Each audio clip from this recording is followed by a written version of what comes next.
apa sebabnya kemudian dari pasal 130 HIR dan 154 RBG itu harus dipindahkan menjadi non-litigasi melalui perma itu, Bapak? Kira-kira. Apakah itu ada kaitannya, Bapak? Sebenarnya bukan hanya masalah waktu, tapi misalnya tidak dipahaminya kompetensi apa yang harus dimiliki oleh seorang mediator. Kira-kira ada kaitannya dengan itu atau tidak, Bapak? Mungkin ada gambaran Bapak barangkali supaya bagaimana sih hakim-hakim ini mau tidak mau gitu memaksa diri untuk memahami juga bahwasanya kebutuhan akan mediator itu kan karena yang non-hakim itu berbayar, Bapak. Menurut pandangan Bapak, semua proses mediasi yang berjalan itu sudah benar-benar memenuhi Perma 1 tahun 2016, Bapak. Misalnya bahwasanya yang hadir itu sebenarnya cukup advokatnya saja, cukup prinsipalnya saja, atau kedua-duanya, atau mana yang wajib hadir, Bapak, dalam pertemuan mediasi. Kayak Pengadilan Negeri Garut itu, perkara kita 1000-an, hakimnya 5, seperti itu, Bapak. Ya mungkin kalau memang dibagi lagi untuk menjadi mediator lagi, sudah semakin apa. Lalu kemudian nanti kalau misalnya dia pun dilakukan non-litigasi, merupakan persyaratan daripada pengajuan gugatan, Bapak, siapa yang akan menjadi mediatornya, Bapak?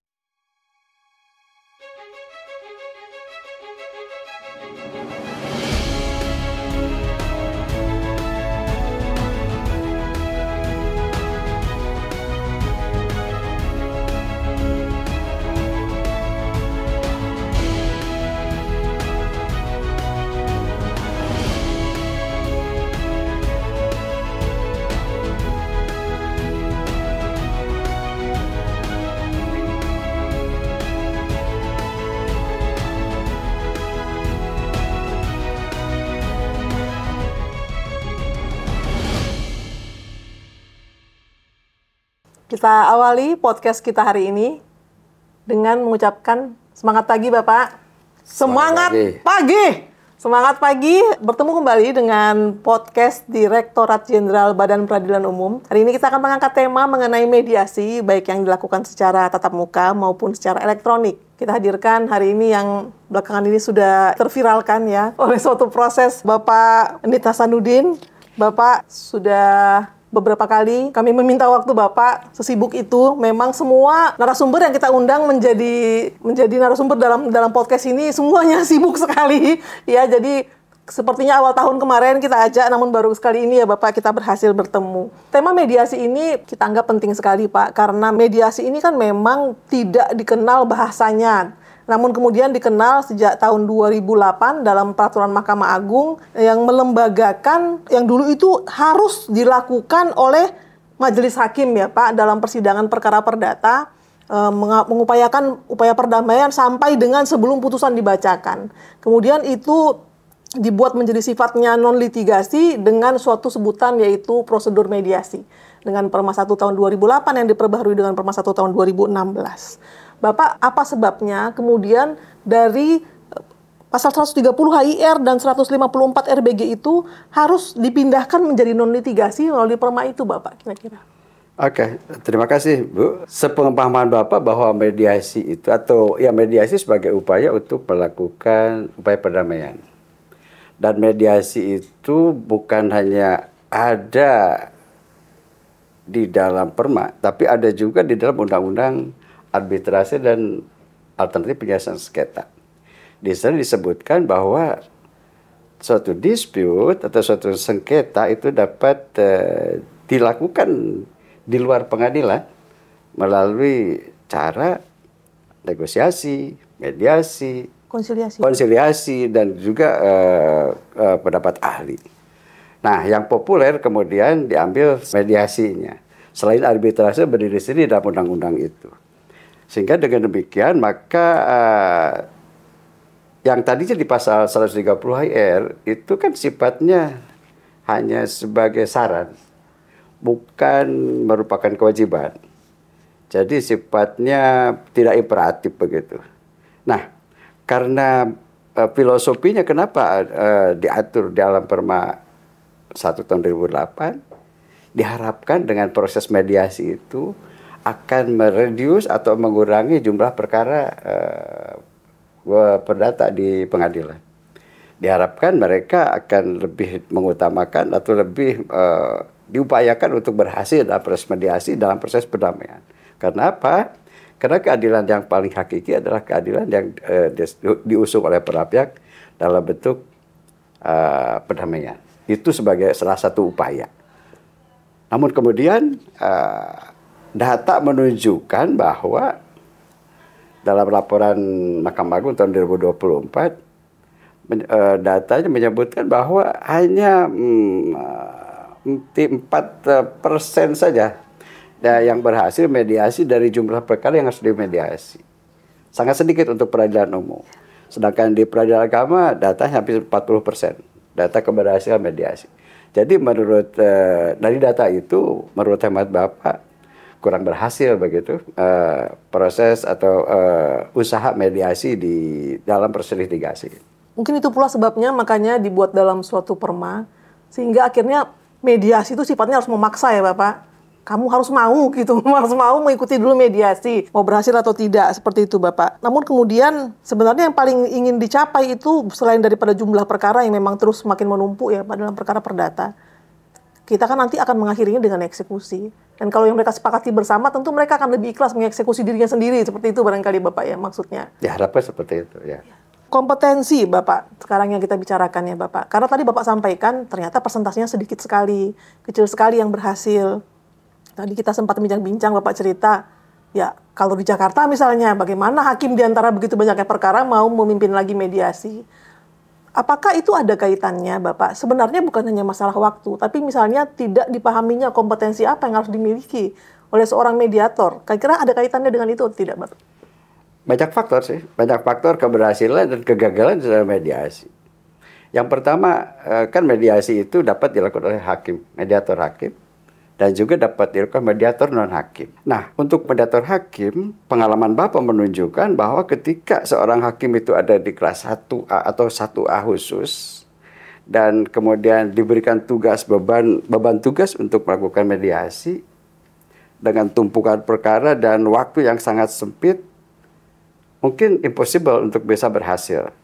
Walaupun itu faktornya bukan satu-satunya ada pada mediator.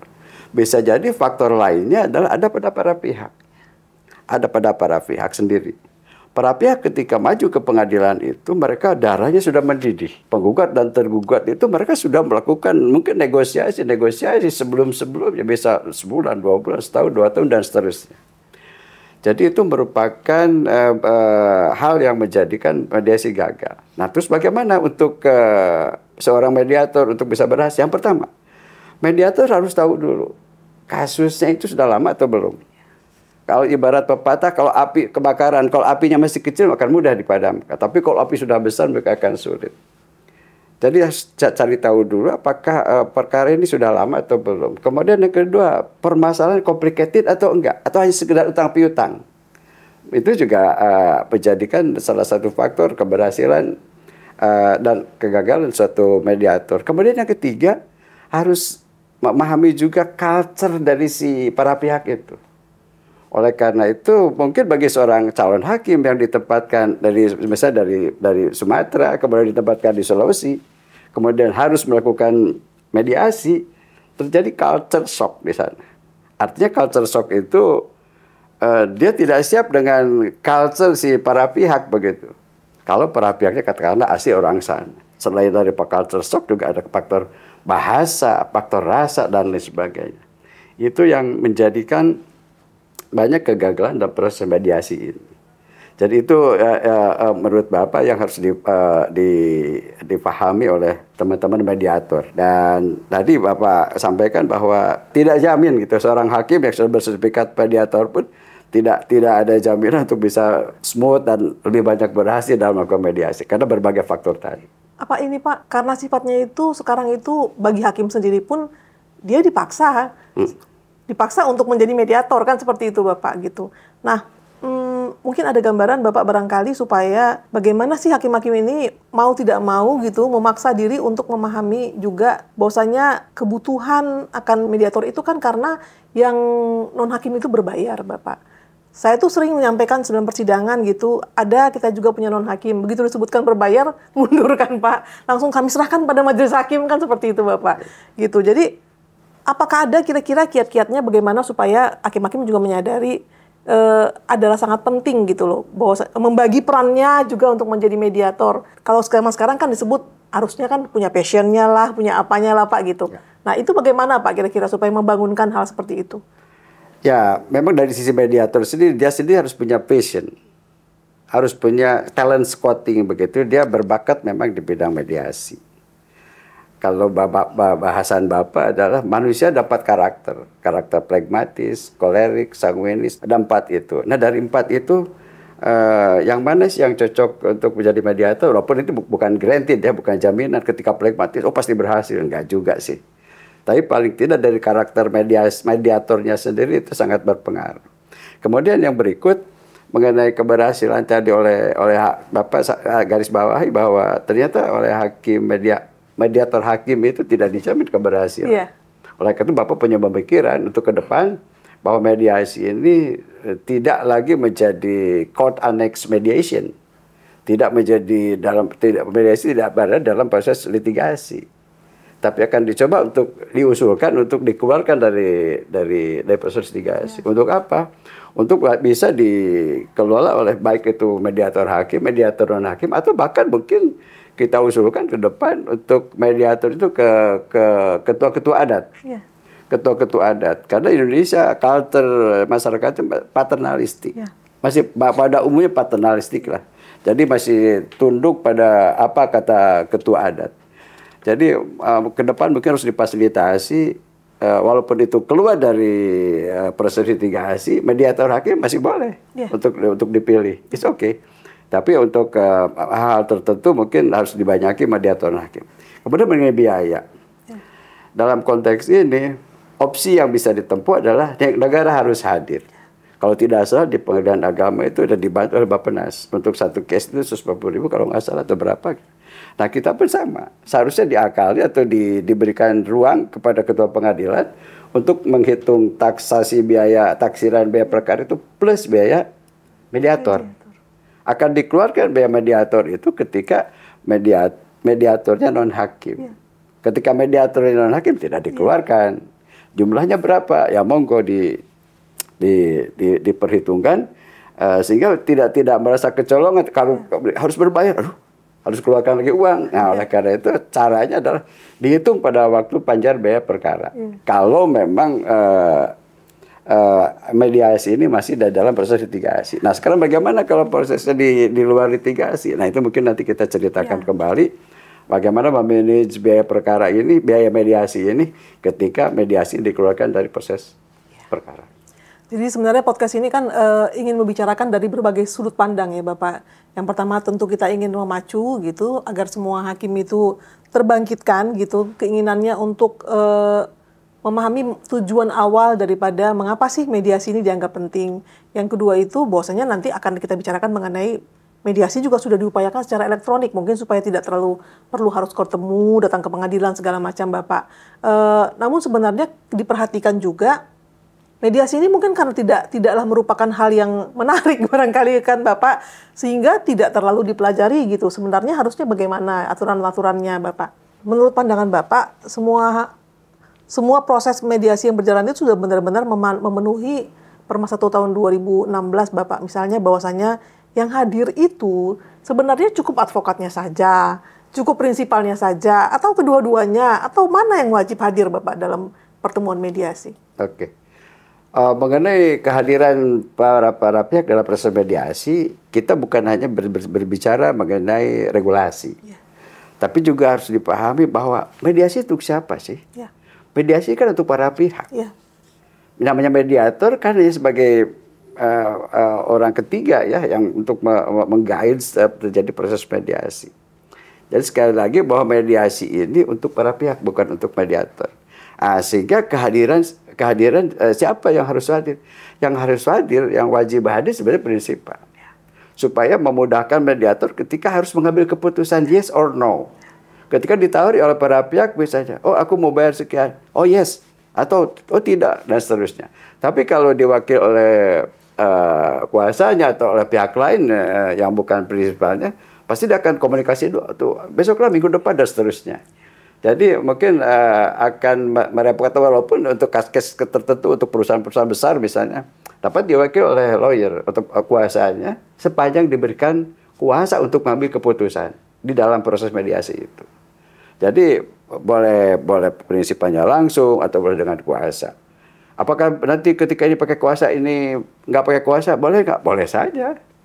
Menurut Bapak sih mana yang paling enak lah, yang kan mediator nanti akan melihat keseimbangan antara para pihak. Ketika terlalu dominan misalnya dari pihak tergugat misalnya karena dia pakai kuasa, kemudian ini orang biasa si penggugatnya orang awam, proses ketidakseimbangan, maka disitu berperan mediator berperan untuk menyeimbangkan kondisi di dalam pertemuan itu.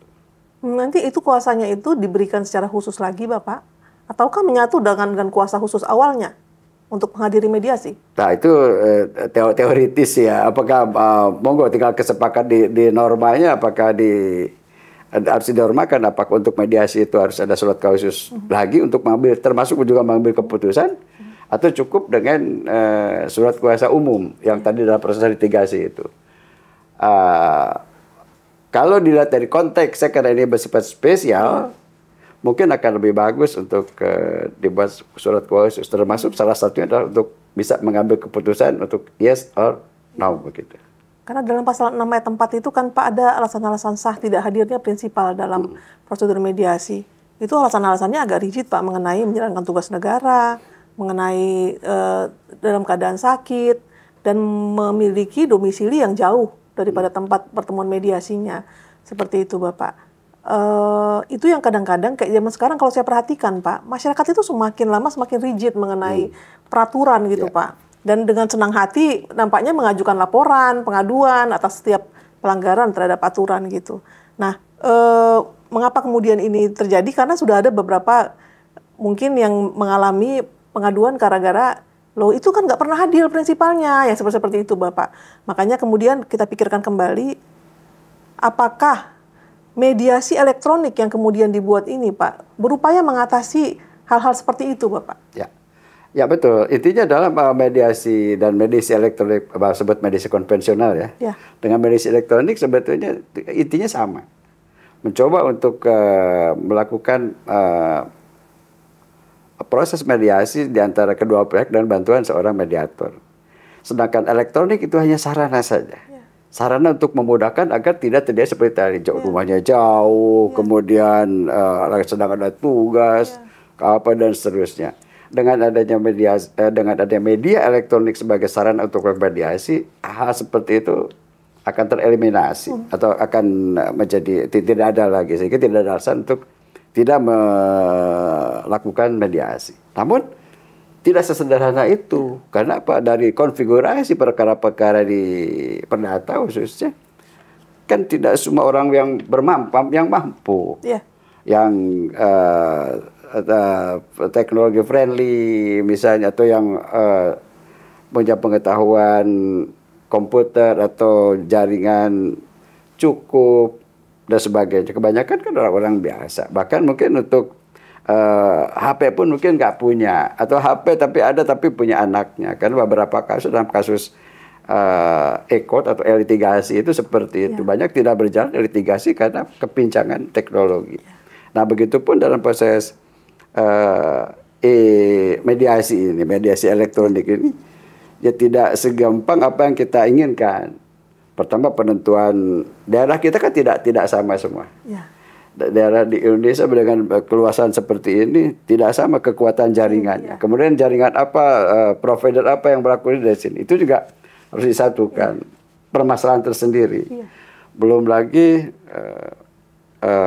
kemampuan dari para pihak tentang teknologi atau tentang harus melakukan pertemuan seperti apa, banyak hal.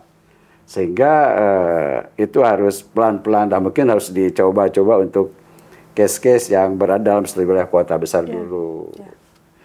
Sebelum diwajibkan untuk seluruh kasus untuk dapat menjalankan mediasi elektronik ini. Itu sebabnya memang Perma 3 tahun 2022 mengenai mediasi secara elektronik ini tidak meniadakan Perma 1 tahun 2016-nya, seperti itu ya Bapak. Jadi tergantung kebutuhannya, mau tatap muka atau mau melakukan secara elektronik, mungkin tadi menjawab kebutuhan perusahaan-perusahaan yang tempatnya mungkin bersaling berjauhan, seperti itu ya Bapak.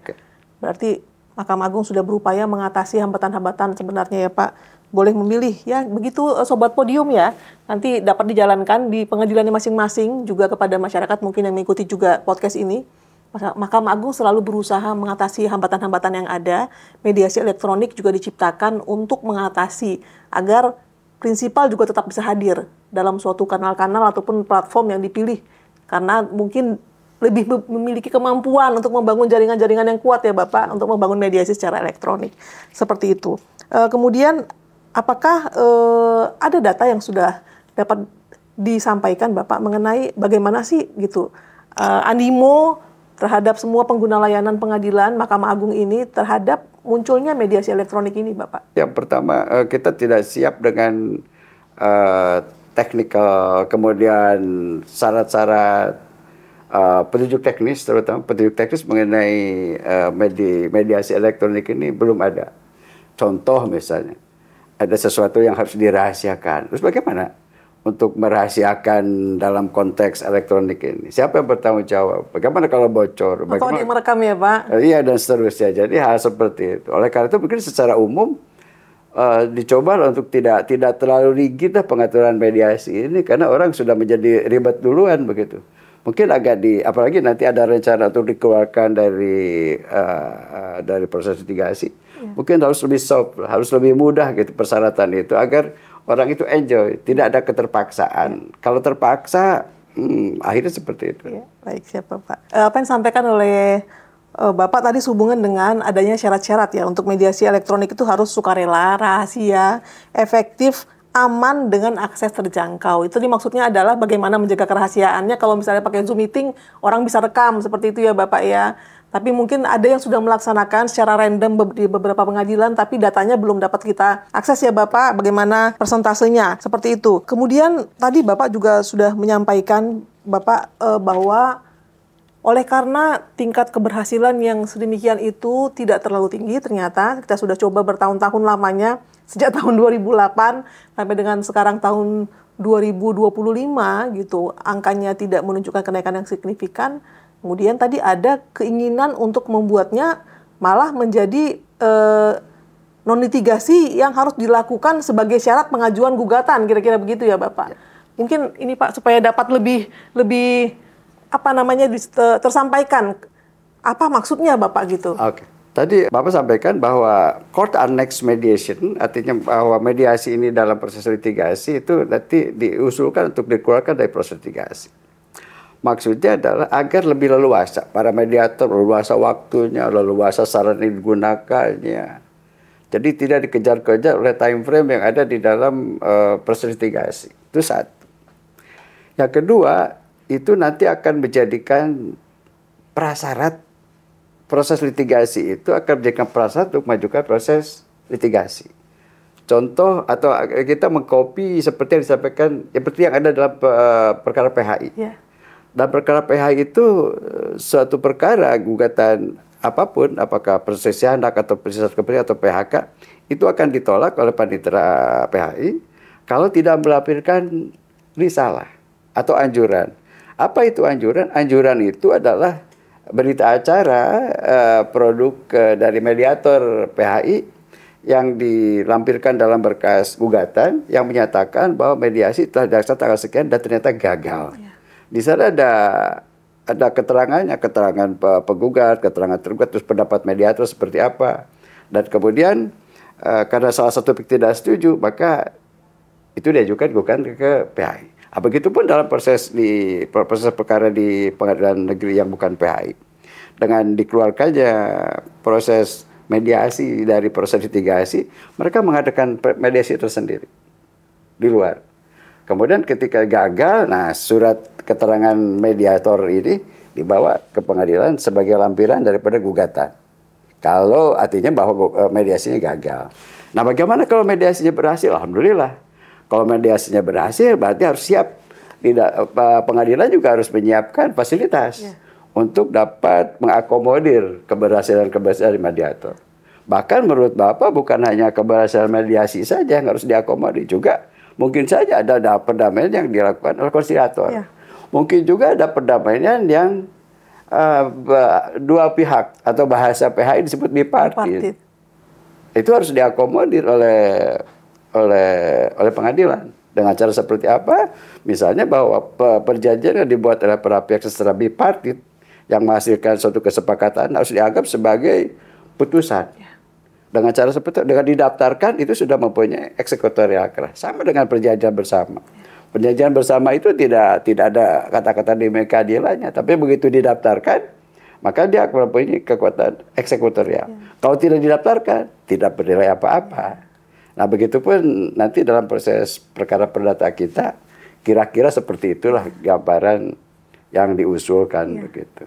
Dengan harapan, dengan diberikan ruang yang luas untuk melakukan mediasi, proses perdamaian akan semakin banyak berhasil begitu.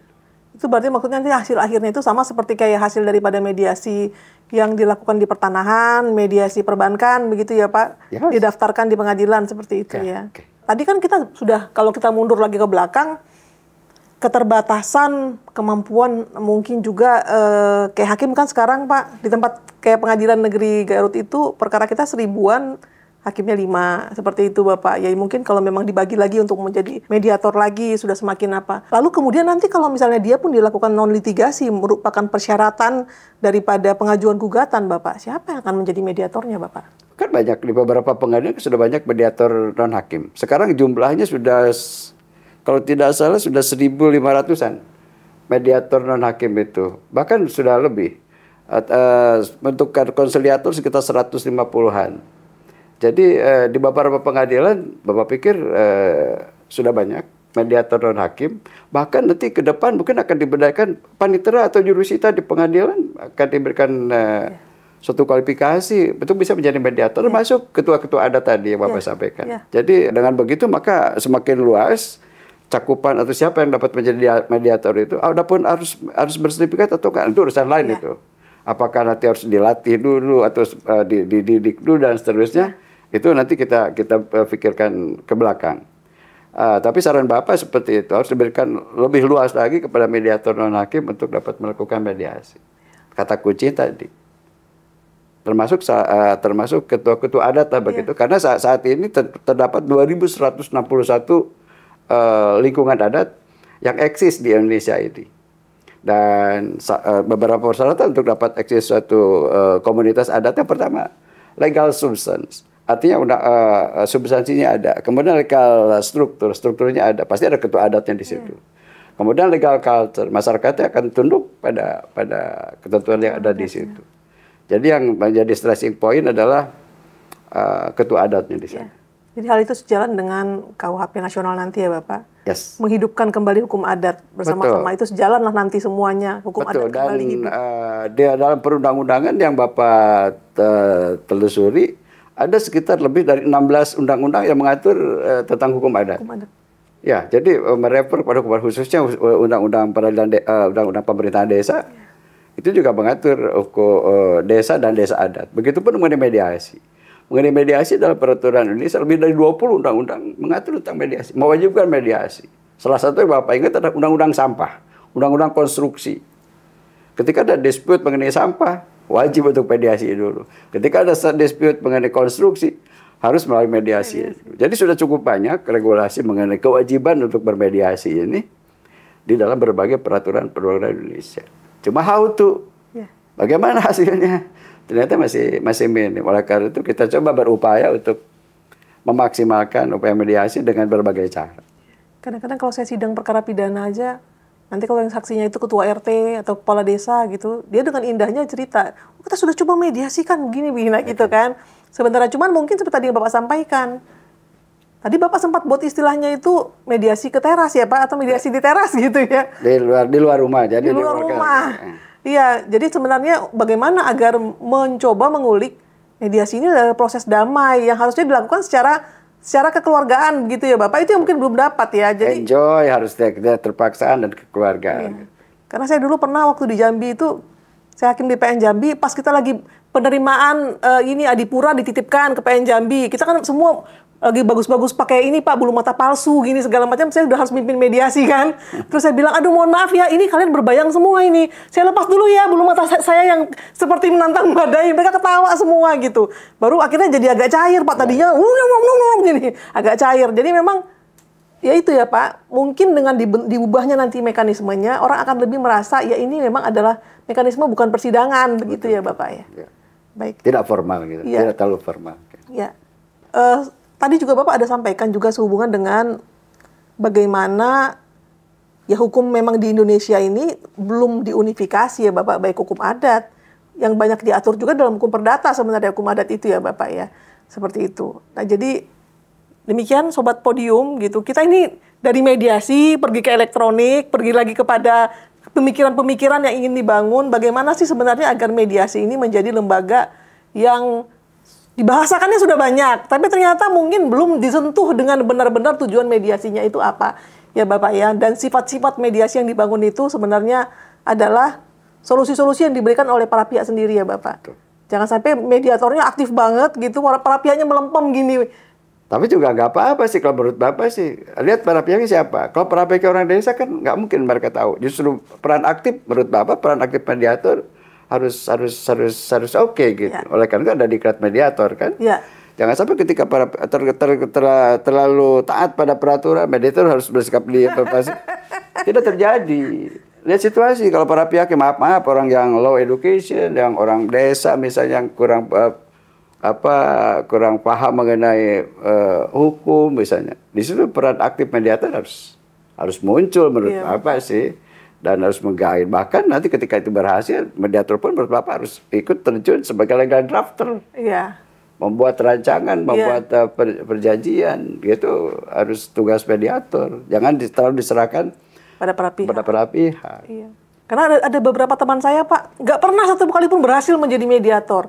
Tapi berhasil Pak kalau dalam perkara GS gitu. Oh. Jadi seperti itu. Jadi memang kadang-kadang teman saya berpikir, apa kita harus mediasi pakai toga ya Sin ya, katanya begitu. Jadi karena itu tadi yang mungkin Bapak sampaikan, mungkin kita tuh kadang takut terlalu ini maju, takut apa. Jadi memang kalau dibentuk lembaganya benar-benar non litigasi, bukan merupakan bagian daripada persidangan, gitu mungkin orang akan lebih menemukan barangkali ya Pak. Dan lebih tidak terlalu rigid lah. Ketentuan tidak terlalu rigid, tapi senang, lebih enjoy bahwa mereka tuh lebih happy lah begitu, tidak tertekan, insya Allah akan berhasil.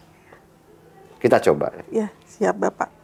Selain daripada semua yang tadi Bapak sampaikan Bapak, apakah ada hal lain yang kira-kira mau kita antarkan untuk menyentuh mulai dari sebenarnya sebelum nanti yang Bapak sampaikan tadi, usulan tadi dibentuk menjadi suatu aturan gitu, tentu kita masih tetap harus berusaha untuk membangun mediator hakim ini harus seperti apa, kan seperti itu Bapak. Ada yang mau Bapak sampaikan kira-kira Bapak?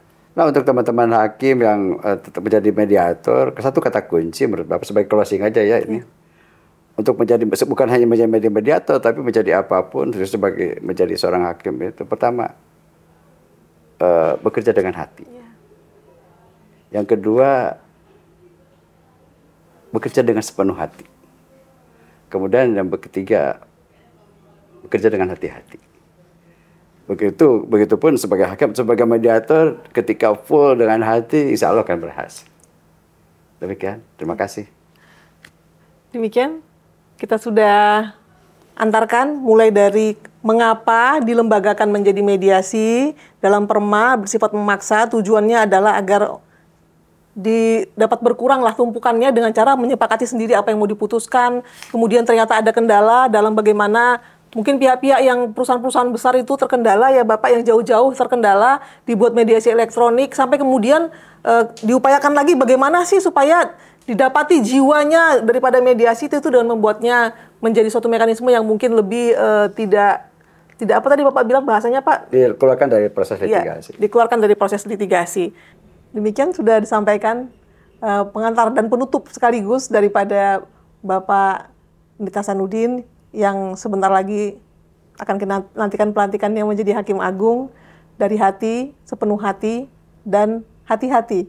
Demikian, semoga dapat diterima oleh semua Sobat Podium untuk menjalankan tugas dan fungsi kita sebagai mediator hakim dan juga mengantarkan mengapa mediasi sangat penting untuk kita tetap tumbuh kembangkan, karena itu sebenarnya jiwa asalnya adalah semangat untuk bermusyawarah, untuk bermufakat. Dari Gedung Mahkamah Agung, kami ucapkan semangat pagi lagi dong Bapak. Ya, semangat pagi. Dadah.